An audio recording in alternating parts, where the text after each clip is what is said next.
Join us on Patreon and become part of our journey to uncover history's untold stories.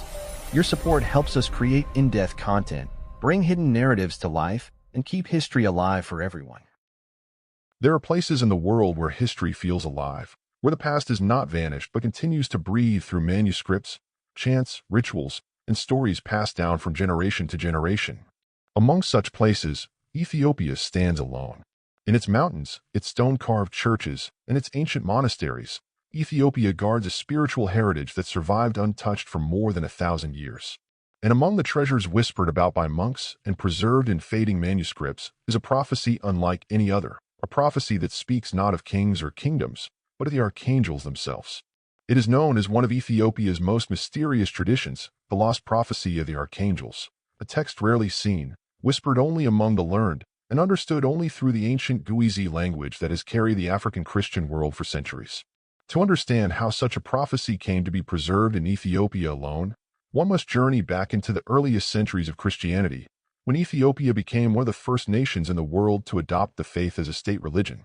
In the 4th century, during the reign of King Ezana of Aksum, Christianity did not merely arrive. It rooted itself deeply within the culture, language, and identity of the Ethiopian people.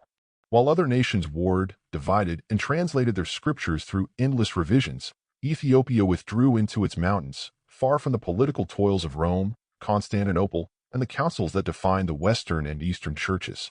This isolation was not a disadvantage. It became Ethiopia's greatest strength. It preserved a world of early Christian writings that had disappeared everywhere else. Among these works were texts about the archangels, Michael, Gabriel, Raphael, Uriel, Rigel, Ramiel, and Sarakiel, whose names echo through Jewish and Christian apocrypha but rarely appear together in the Western canon. Ethiopia, however, kept them all. The Ethiopian Orthodox Tewahedo Church reveres these archangels not as distant celestial beings, but as active guardians of the world, protectors of nations, and messengers who continue to intervene in human history. Their roles are woven into liturgy, hymns, and sacred manuscripts, but among these writings lies a particular prophecy, ancient and enigmatic, that speaks of the fate of nations and the destiny of the world. This prophecy, though rarely discussed openly, is believed to have been preserved in fragments within the homilies of the archangels, the miracles of St. Michael, the Book of Enoch, and the Gabriel Nagast. Over the centuries, Ethiopian scholars and monks wove these fragments together to form a vision of the future that does not exist anywhere else in Christianity.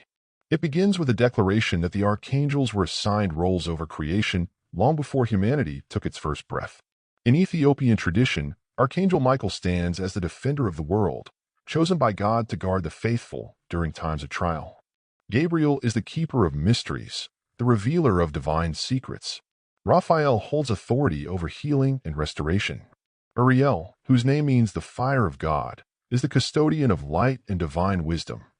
The remaining archangels govern balance, judgment, and the unfolding of divine justice. The prophecy describes a time when humanity will drift from the order originally established by God, a time of confusion and falsehood, when people will no longer recognize the spiritual world that surrounds them. These warnings echo the language of the Book of Enoch, an ancient text preserved almost exclusively in Ethiopia, where Enoch descends into the heavens and witnesses the conduct of angelic beings and the corruption of mankind before the Great Flood. Ethiopian interpretations of Enoch extend this corruption into the future, suggesting that humanity's pattern of forgetting the divine and falling into chaos would return in the last days. In the Ethiopian monastery of Debre Damo, one of the most ancient centers of African Christianity, traditions speak of manuscripts that describe the roles of the archangels during the final age. According to these traditions, Archangel Michael will once again be revealed openly to the world, standing as the shield of God's people. Gabriel will awaken the nations with a trumpet call that will not be heard with ears but with the soul. Raphael will heal wounds not of the body alone, but the earth itself, restoring harmony after centuries of human greed. Uriel will shine light upon the hidden works of darkness, exposing the corruption that rulers and nations have built in secret. The remaining archangels will gather the world for judgment, each fulfilling a role that echoes the ancient division of the heavens described in Guizi apocalyptic writings. Ethiopian monks teach that this prophecy survived because Ethiopia itself was chosen as a guardian of ancient wisdom. In the Gabriel Nagast, the Ethiopian royal epic, there is a passage where the Queen of Sheba learns from King Solomon that Ethiopia would one day preserve the purity of faith when other nations faltered. This idea became a foundation of Ethiopian identity. When foreign empires rose and fell, when kingdoms fought over doctrine, when manuscripts were burned, translated, or rewritten, Ethiopia continued copying its scriptures by hand, maintaining the earliest form of Christian thought. In this environment, writings about the archangels were not dismissed as legends or excluded from canon, but preserved with great reverence. The prophecy continues by describing a world filled with technological marvels yet blinded by spiritual emptiness. It speaks of people who will travel across the sky and speak across great distances, but will have hearts filled with loneliness and confusion. This description, found in Ethiopian oral traditions and attributed to ancient homilies, remarkably resembles the modern age. Ethiopian scholars often connect these descriptions to the era they call the Age of Smoke, a symbolic reference to the distractions and illusions that cloud the human spirit. In this age, the archangels would be active though unseen, preparing the world for a final restoration. An essential part of Ethiopia's prophecy of the archangels involved the return of the Ark of the Covenant. According to Ethiopian tradition, the Ark has been in Aksum for more than 3,000 years, ever since Menelik I, the son of Solomon and the Queen of Sheba, brought it from Jerusalem. The prophecy suggests that the revealing of the Ark will be a sign that the final work of the archangels has begun. Michael, who in Ethiopian tradition is often depicted standing guard over the Ark, is prophesied to reveal himself through signs that will be recognized by the faithful. Gabriel's messages will begin to manifest through dreams, visions, and extraordinary events in the world. Raphael's healing will come not only to individuals but to nations, restoring lands ravaged by conflict and environmental devastation. The prophecy speaks of a great spiritual awakening led by the archangels. It states that in the final days, people from many nations will seek the wisdom preserved in Ethiopia, returning to the ancient teachings that the world rejected. This belief is rooted in the notion that Ethiopia holds not only the oldest biblical canon but the most complete, including books such as Enoch, Jubilees, the Ascension of Isaiah, the Book of Adam and Eve, and many others lost elsewhere. Ethiopian monks often say that these books were preserved not by accident but by divine will, forming a treasury of knowledge for the last age. The prophecy also warns of a confrontation between forces of light and darkness, not in a physical battlefield but in the hearts and minds of humanity. The archangels would stand at the forefront of this struggle, guiding the faithful and resisting the influence of fallen angels, a theme heavily rooted in Enochic literature.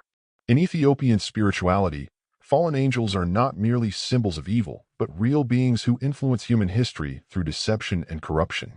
The archangels, acting under God's authority, counter these influences, ensuring the divine order is never lost.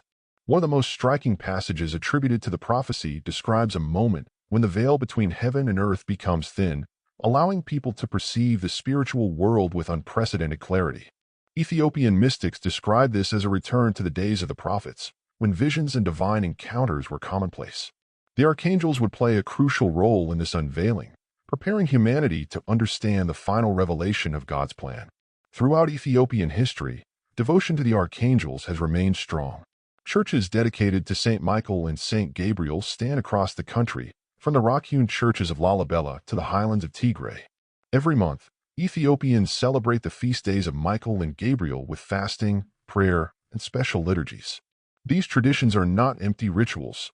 They reflect a living belief that the archangels are actively present in the lives of the people. Monks and clergy often recount stories of miraculous interventions attributed to Michael or Gabriel, reinforcing the idea that the heavenly beings remain close to Ethiopia. The lost prophecy of the archangels continues to intrigue historians, theologians, and seekers of ancient knowledge. While fragments of it appear in manuscripts, much of the tradition survives through oral teachings preserved in monasteries. The prophecy's symbolic language, its cosmic vision, and its emphasis on spiritual transformation offer a perspective that differs from the apocalyptic thought of the Western world. Rather than focusing solely on destruction or judgment, the Ethiopian prophecy emphasizes restoration, healing, revealing of truth, and the triumph of divine order over chaos. In the end, the lost prophecy of the archangels stands as a testament to Ethiopia's unique role in preserving early Christian thought. It reflects a worldview where heaven and earth are deeply intertwined, where angels act not as distant mythic figures, but as guardians actively shaping the course of history. It reveals a vision of the future rooted in hope, illumination, and the ultimate restoration of creation. And above all, It affirms Ethiopia's long-held belief that its spiritual heritage has a purpose destined to unfold at the appointed time.